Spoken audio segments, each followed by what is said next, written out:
When I rolled up to my new home, the HOA president greeted me with a clipboard and a fake smile. "You'll need to remove that ramp," she said, pointing at the one thing that lets me enter my own house. Premita smiled back because she had no idea who she was talking to. "I'm Alex, a disability rights attorney. I've spent the last decade fighting for people just like me.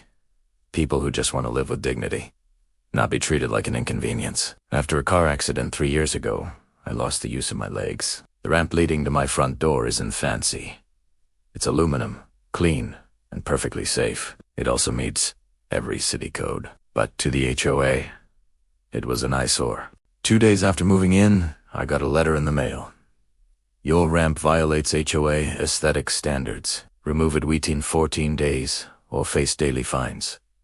My hands trembled. I wasn't just angry, I was furious. Not because I couldn't handle it, but because I'd seen this abuse of power too many times before. So I did what I do best.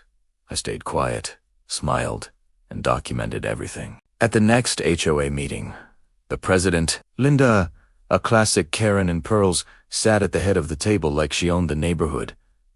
When I entered, her smile tightened. "Oh, Mr. Davis," she said.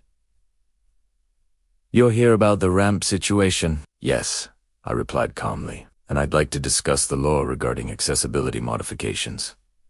She laughed lightly, waving her hand. "Oh, we're not discriminating. It's just that your ramp doesn't fit the community aesthetic. Maybe a nice set of stairs would look better." I could feel the blood rising in my face. "Ma'am," I said, "do you realize what you're saying?" Her reply was pure arrogance. "We all have to follow the rules, even you. Even me." That's when I decided I wouldn't just defend myself, I'd teach them a lesson they'd never forget. I filed a formal complaint with the state's Fair Housing Commission, citing violations of the Fair Housing Act and the Americans with Disabilities Act. I attached photos, letters, and even a recording from that meeting. 2 weeks later, the HOA got a visit. Not from me, but from federal investigators. They weren't expecting that. Suddenly, their tone changed. I got apology emails, misunderstanding excuses, and even a desperate call from Linda asking to resolve this amicably. I didn't answer, because it wasn't just about me anymore. It was about every disabled person who'd ever been told they were ruining the aesthetic of a neighborhood. When the ruling came down, it was glorious. The HOA was fined $125,000 for discrimination and forced to rewrite their entire bylaws under federal oversight. Every homeowner received a mandatory sensitivity training notice. Linda resigned in disgrace.